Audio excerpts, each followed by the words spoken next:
प्रिय छात्रों नमस्कार। हम आपके रौनक सर, जो कि आज फिर से क्लास 12 फिजिक्स पार्ट 1 का एक हेडिंग पढ़ता है आपका वैद्युत द्विध्रुव के कारण अच्छी स्थिति में उत्पन्न वैद्युत क्षेत्र की तीव्रता के लिए व्यंजक प्राप्त कीजिए। तो देखिए साथियों, आपका ये वैद्युत द्विध्रुव के कारण अच्छी तथा निरक्षी स्थिति, अच्छी और निरक्षी स्थिति ये आपका वैद्युत में मिलता है, चुंबक में मिलता है और विभव में मिलता है। तो देखिएगा, विभव वाले चैप्टर जो होगा उसमें निरक्षी स्थिति के लिए बोर्ड पेपर पूछा गया प्रश्न है कि निरक्षी सिद्ध कीजिए कि निरक्षी स्थिति में वैद्युत विभव का मान शून्य होता है। तो तीन प्रकार से अच्छी और निरक्षी को पढ़ना होता है। एक वैद्युत क्षेत्र की तीव्रता वाले में पढ़ना होगा, एक विभव में पढ़ना है और एक चुंबक में पढ़ना है। ठीक है ना। तो पहले मैं बता रहा हूं कि अच्छी स्थिति के लिए व्यंजक जो होगा वो वैद्युत क्षेत्र की तीव्रता में क्या होगा। ठीक है ना। तो अच्छी स्थिति के लिए सूत्र होता है E बराबर 1/4πε0 वेक्टर 2p/r³। ये हमें अच्छी स्थिति के लिए सूत्र प्रूफ करना है। तो एक चीज देखिएगा, मैं फिगर बना रहा हूं और समझा रहा हूं, यहां से लाइन बाय लाइन आप समझते रहिए। ठीक है ना। तो हेडिंग का नाम नोट कर लेना, वैद्युत द्विध्रुव के कारण अच्छी स्थिति में उत्पन्न वैद्युत क्षेत्र की तीव्रता। मैं मान लेता हूं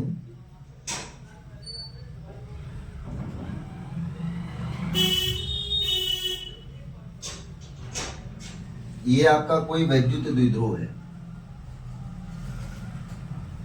वैद्युत द्विध्रुव, और इस पर प्लस क्यू बिंदु आवेश, माइनस क्यू बिंदु आवेश। ठीक है ना। और इस द्विध्रुव को मैं मान ले रहा हूं ए बी भुजा से मिलकर बना है। यहां से यहां तक की टोटल लंबाई 2l है। इस द्विध्रुव की बिंदु ए से बिंदु बी तक की टोटल लंबाई a है। अगर इसके मध्य बिंदु की बात किया जाए, मध्य बिंदु में मान ले रहा हूं O है। अगर मध्य बिंदु O हो गया भाई साहब, तो यहां से यहां तक का जो डिस्टेंस होगा वो 2l का आधा होगा। यानी टोटल लंबाई मेरी 2l थी, और 2l में यदि मैं 2 से भाग दूंगा तो l इसका ये बचेगा, माने माइनस क्यू से O तक की दूरी आपका l बच जाएगा, और O से प्लस क्यू आवेश के बीच की दूरी आपका l बनेगा। माने यहां से यहां तक की दूरी l बनेगा, और यहां से यहां तक की दूरी भी l बनेगा। ठीक है ना। अच्छा, अगर मैं मान लूं, थोड़ी देर के लिए मानिएगा, जैसे l कैसे ये बराबर हो गया। अगर मैं इस टोटल ए से बी तक की लंबाई को मान लूं 4 सेंटीमीटर है, यानी ए से बी तक की लंबाई जो टोटल है वो कितना सेंटीमीटर है, 4 सेंटीमीटर है। तो इसका और इसका कितना होगा, तो 4 में देखिए मध्य बिंदु जो है वो आधे की बात कर रहा है, यानी 4 में अगर 2 का भाग देंगे तो 2 सेंटीमीटर ये बनेगा, 2 सेंटीमीटर ये बनेगा। वही तो बात मैं कह रहा हूं कि टोटल लंबाई 2l थी, और 2l में 2 से मैं भाग दे दिया तो l इसकी लंबाई बच गई और l इसकी लंबाई बच गई। यानी अगर टोटल लंबाई की बात किया जाएगा तो l प्लस l अर्थात 2l। बात समझ आया होगा। अब देखिएगा, यहां पे एक बिंदु है E1, और इधर गया यहां पे एक बिंदु है P, और इधर का एक बिंदु हो गया E2। मध्य बिंदु O से स्मॉल r दूरी पर, मध्य बिंदु O से स्मॉल r दूरी पर एक बिंदु क्या है, P, जहां पर हमें वैद्युत क्षेत्र की तीव्रता ज्ञात करनी होती है। अच्छा, एक चीज देखिएगा, ये वाली लंबाई, अच्छा मेरा O से लेकर बिंदु R तक की दूरी जो होती थी वो बिंदु P होती थी। यहां पे वैद्युत क्षेत्र की तीव्रता ज्ञात करनी है। अब यहां से यहां तक की लंबाई आपका R है, और यहां से यहां तक की लंबाई आपका L है। तो ये वाली लंबाई आपका बड़ी वाली लंबाई माने R और माइनस छोटी वाली लंबाई हो जाएगा। यहां से यहां तक की अगर बात करें,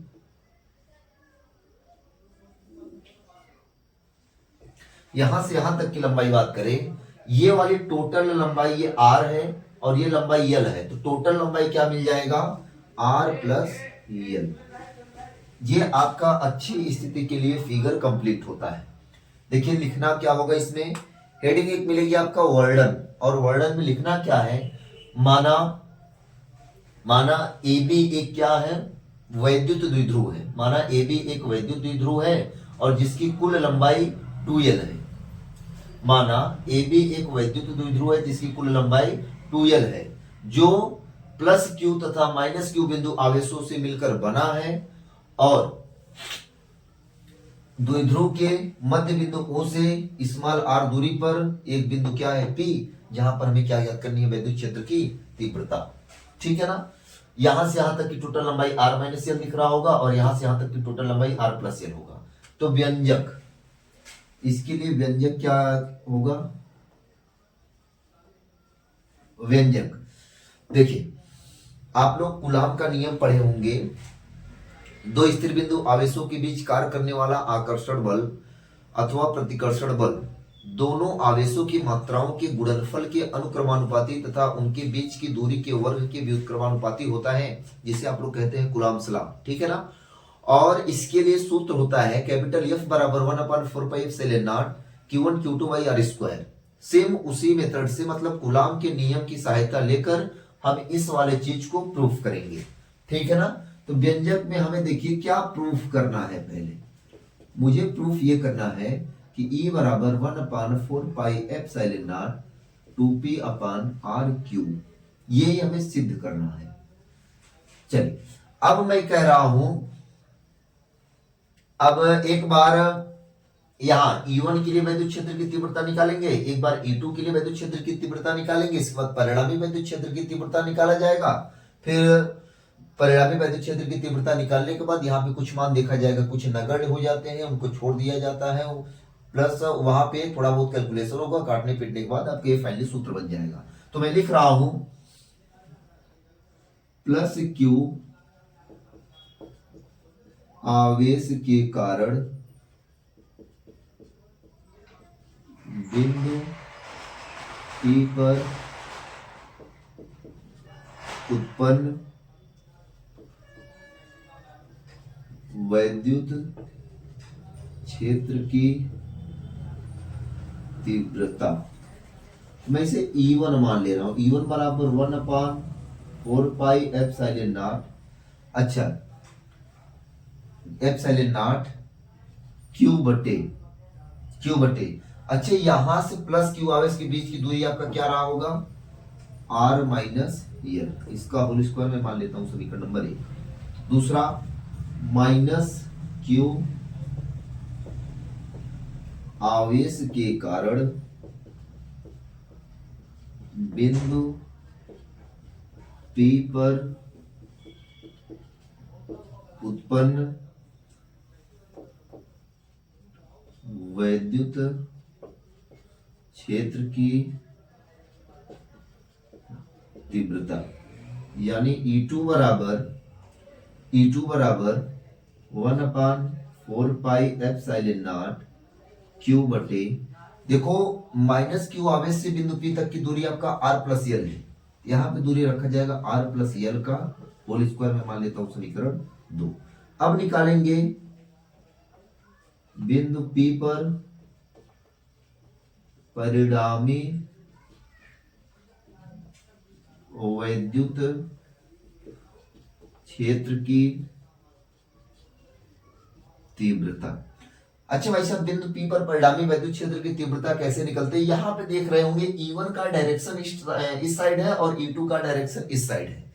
जब E1 तथा E2, सुनिएगा, E1 तथा E2 एक दूसरे के बराबर है, लेकिन इनकी दिशाएं क्या है, विपरीत है। जब ये कंडीशन बनता है भाई साहब, अगर ये एरो का सिंबल दोनों एक ही साइड होता तो परिणामी वैद्युत क्षेत्र की तीव्रता में E1 और E2 को मैं प्लस कर देता।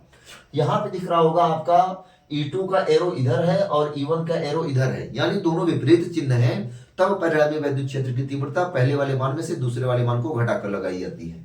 परिणामी वैद्युत क्षेत्र की तीव्रता अर्थात E बराबर E1 माइनस E2।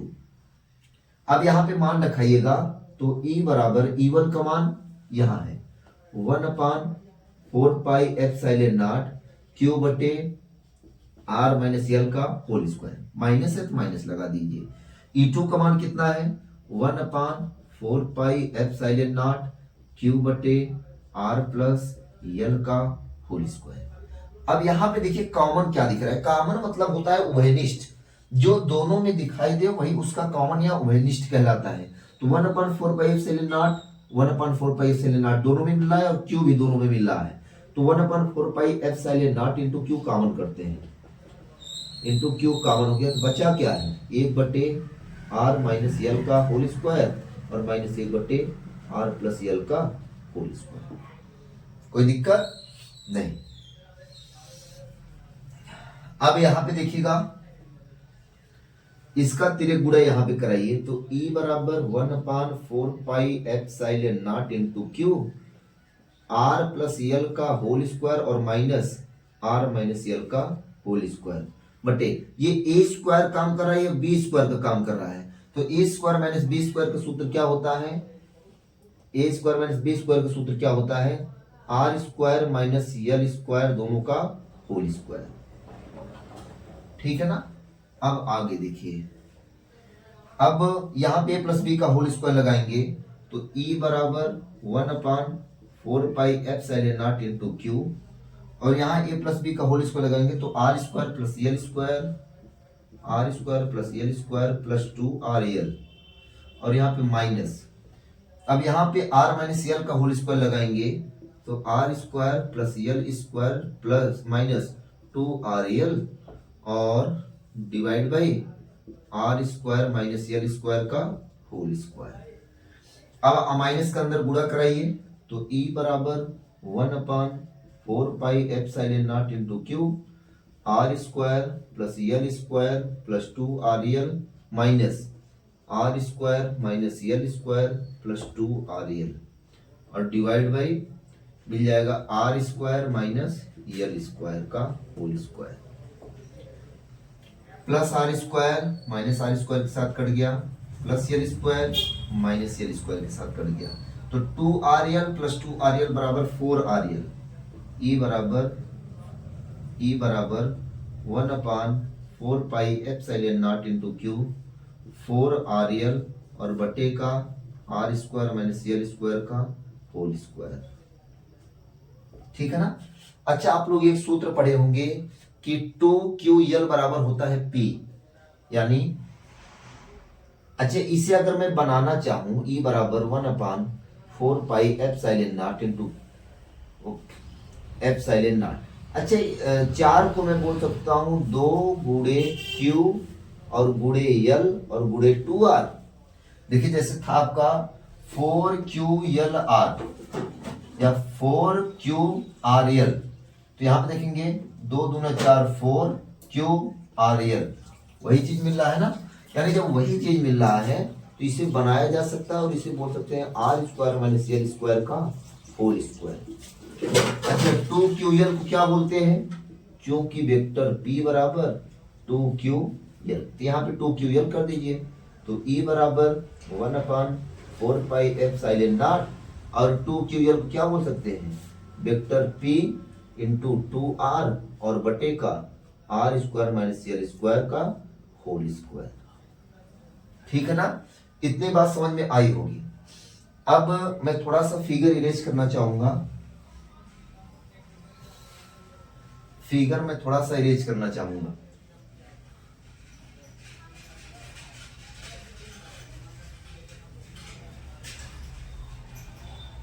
देखिए अब यहां पे एक कंडीशन आता है,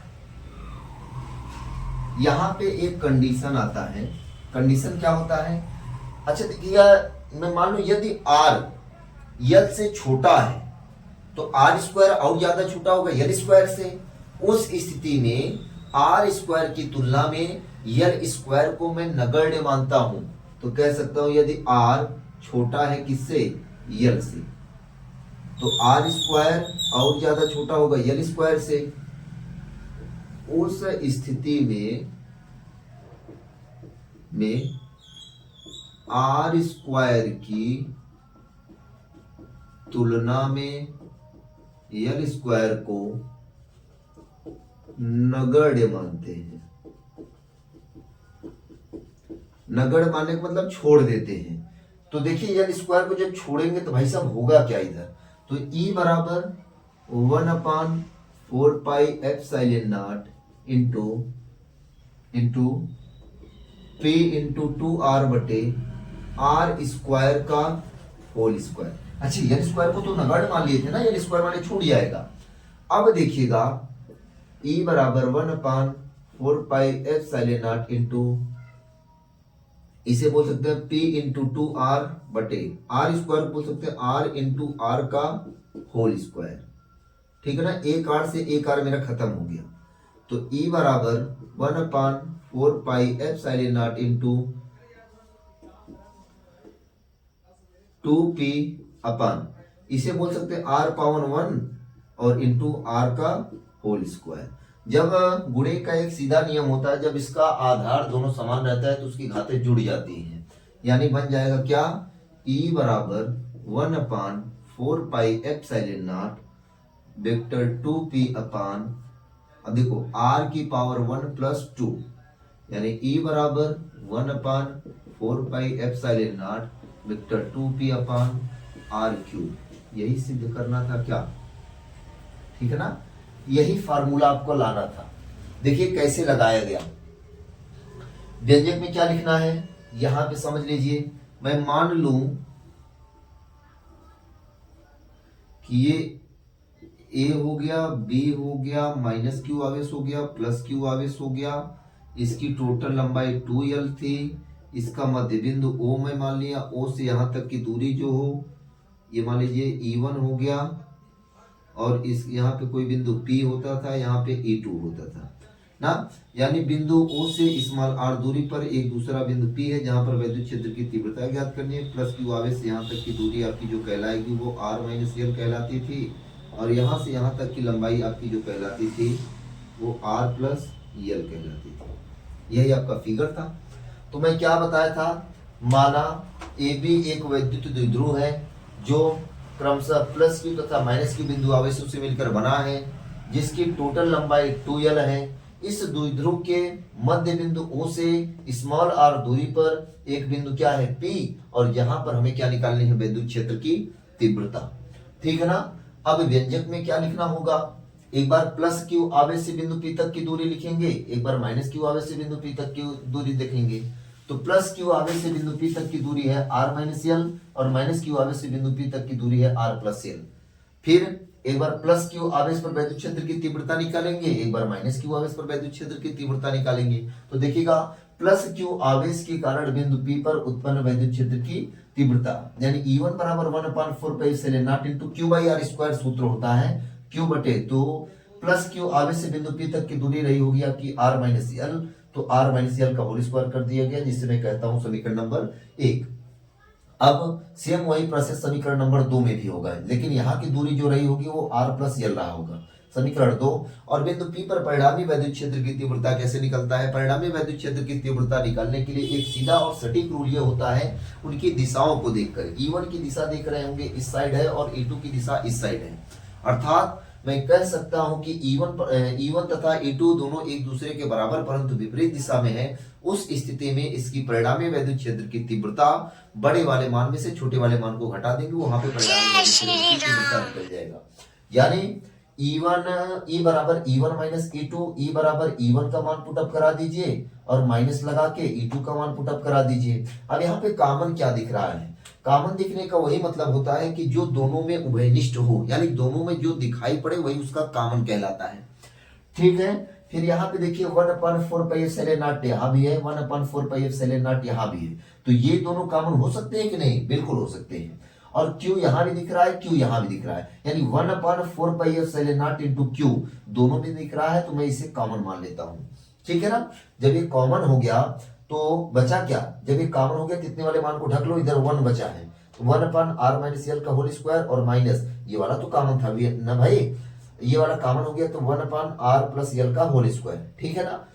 अब आप लोग एलसीएम तिरे गुणा कर लीजिए, r प्लस एल का होल स्क्वायर में 1 का गुणा करेंगे तो यह आएगा माइनस r माइनस एल का होल स्क्वायर, और बटे अच्छा देखो ये a माइनस बी का होल स्क्वायर, फिर माइनस ए प्लस बी का होल स्क्वायर। अच्छा अगर इस वाले मान को जिसे पढ़े हो a plus B A minus B, इसका सूत्र होता है A square minus B square का, तो A square minus B square का सूत्र होता है, तो ए का काम कर रहा है आर स्क्वायर और यल का काम कर रहा है बी का काम कर रहा है यल स्क्वायर, माने R square minus L square, और स्क्वायर लगा था स्क्वायर आप भी लगा दीजिए, बात खत्म हो जाएगी।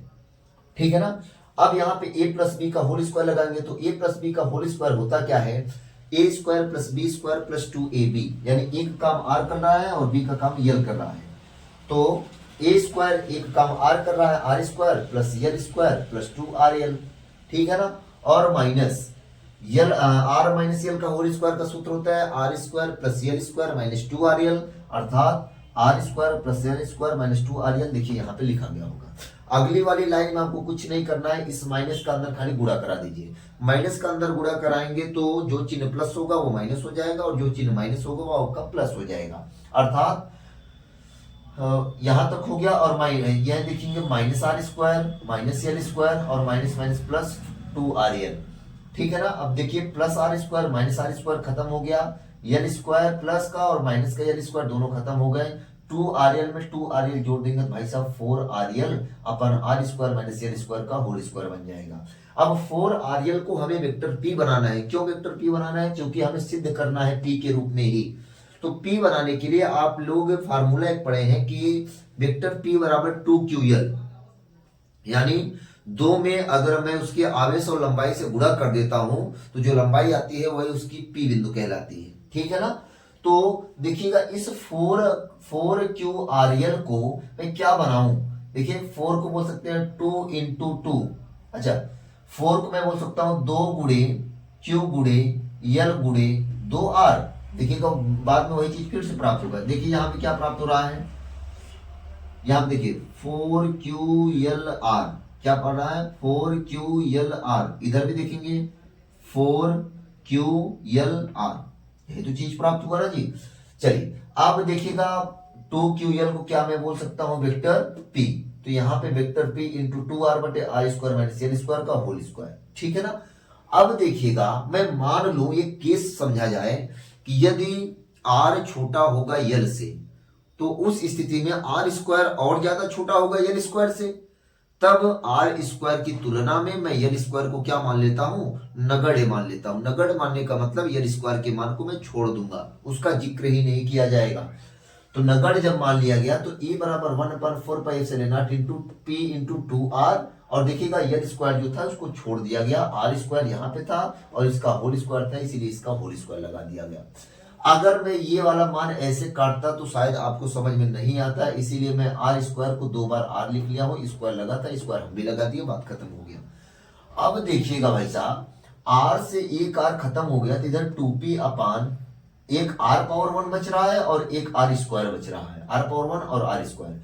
तो गुणे का एक सीधा सा नियम होता है कि यदि दोनों बेस आपस में समान होते हैं तो उसकी घातें जुड़ जाती हैं जब गुणे का कंडीशन हो। तो देखेंगे दोनों का बेस समान है तो ये घातें जुड़ जाएंगी, मानिए 1 + 2 हो जाएगा, 1 + 2 यानी e बराबर 1/4πε0 वेक्टर 2p अपान r3।